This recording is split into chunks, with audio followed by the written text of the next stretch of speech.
Hi everybody, I'm back with another track guide for the Spec Racer Ford.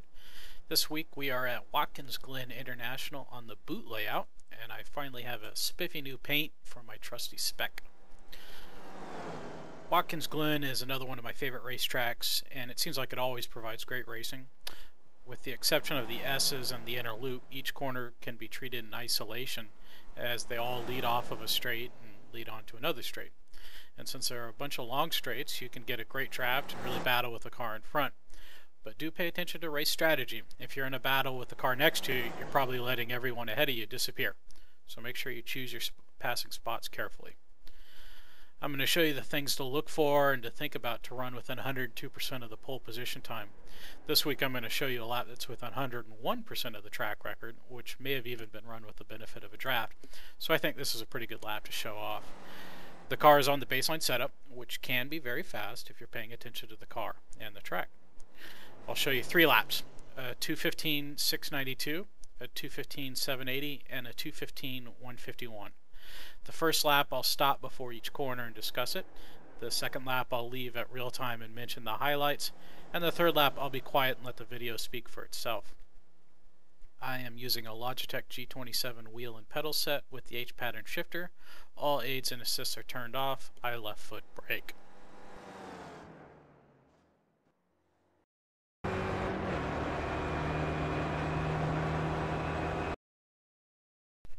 Turn 1.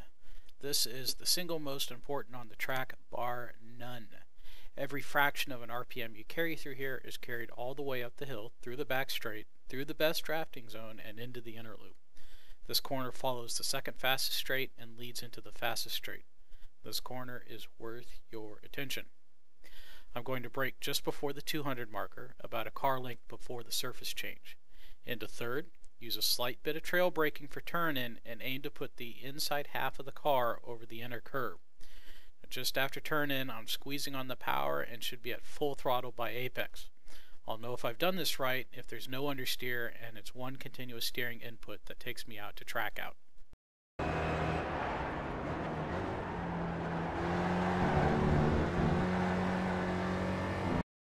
Try not to drive over this curb. Using the runoff on the left means that I'll have to tighten my exit to clear the grass, and I'll scrub speed before the hill. I'm into fourth here and ready for the S's.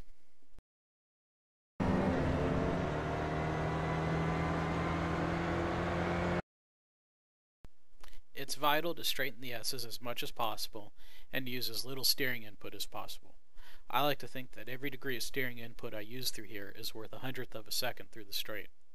I'll know I've carried good speed into the S's because I'll be anxious about shifting into fifth at the bottom, but I'm going to wait until I'm in a straight line between the first right and the left.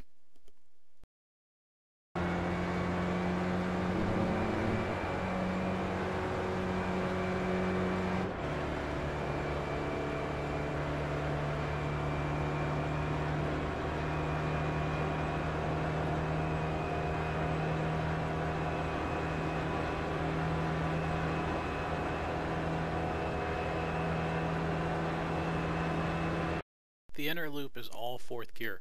I'm going to simultaneously brake at about 250 and turn in. I'm aiming to drive over the first curb and for my car to be in a neutral state and capable of driving over the first 2 curbs. It's critical to be neutral over the curbs. Any lateral loading on the car, and I'm going to spin when I hit these.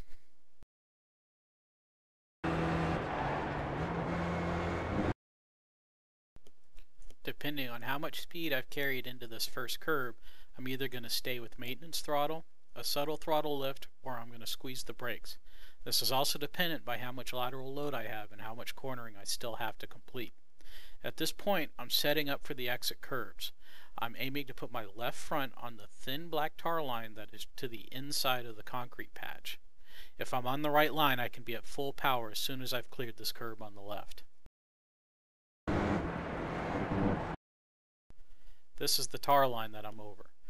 This time I'm too far to the inside. I'll have to scrub speed to make it out of the inner loop.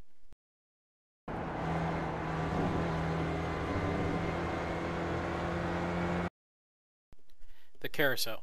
Still in fourth. I'm going to turn in, and right before the car starts to push, I'm going to lift throttle to allow the front to tuck in and then go back to full power. This time I lifted too late and had to lift for too long.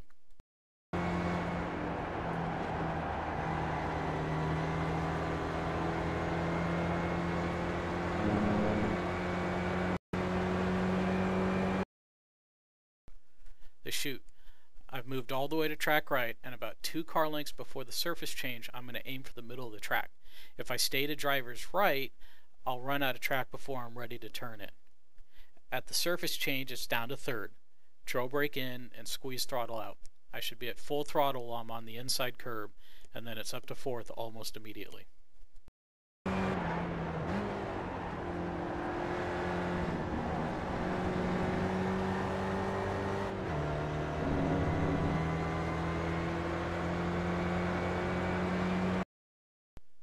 Toe. I'm going to brake about 150 and go down to third. I'll trail brake and hope for just a tad of oversteer to get the car rotated as early as possible. I want to be at full throttle as soon as possible for this steep uphill. Notice that I don't use all of the patch at first, but the patch does come to me just after I've gone to full throttle.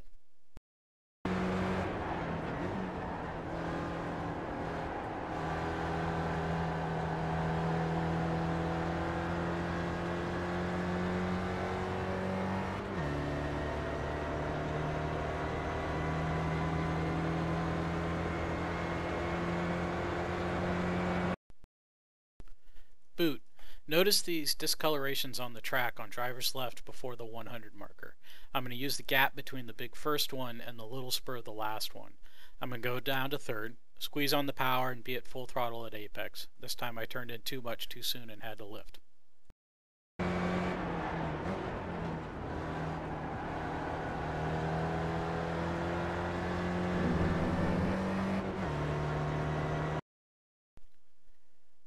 Up to fourth and to driver's right for turn 9. Notice the discoloration on the track and on the grass.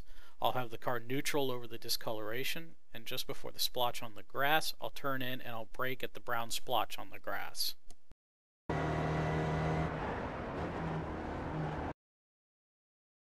There's a little spur of the curbing, which you can just see here, and I'm going to try an apex just after that.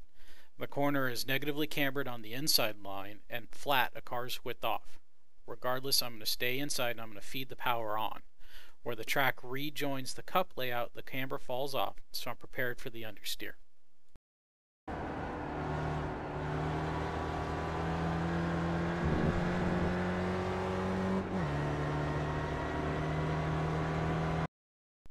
Turn 10, fourth gear. I'm going to turn in at 100 and lift about half throttle to allow the front to tuck in. Before I get to apex, I'm back to full throttle.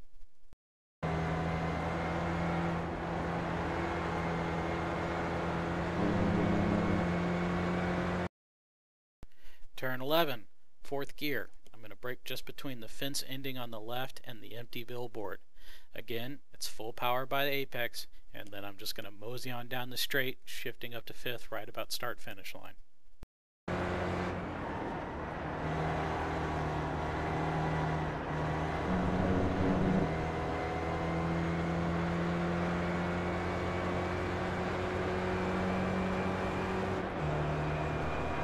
Brake down to third just before the surface change, full power before the apex.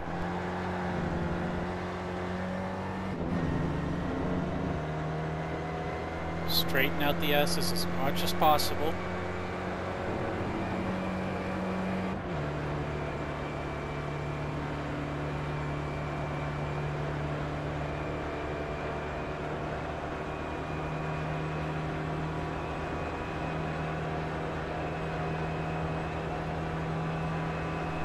Loop. I'm going to brake after the 300, straight line to the tar line on the left here. Put my left front on that tar line right there, full power through the back half of the inner loop.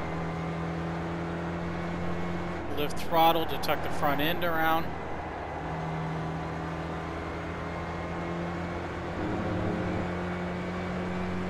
Brake before the surface change, down to third, full power, squeezing on, and back up to fourth gear.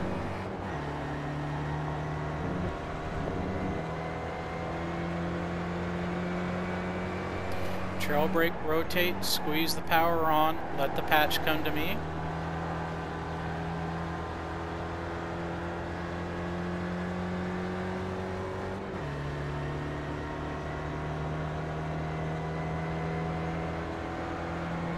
Brake between the discolorations, back to power at full power at apex.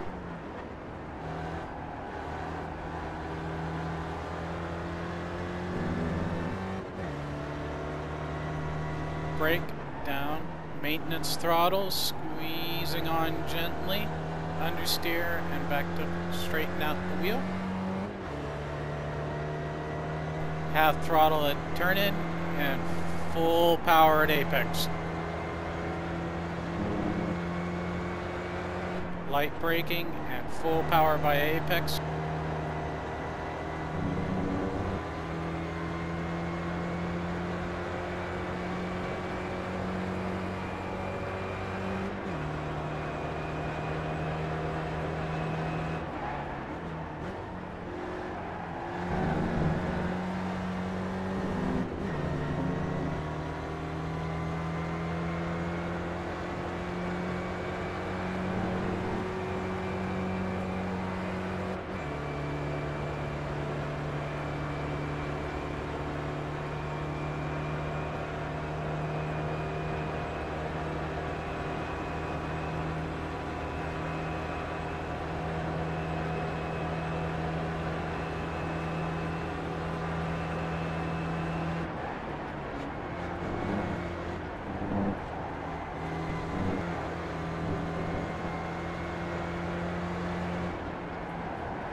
Alright everybody, thanks for watching and enjoy your racing this week at Watkins Glen.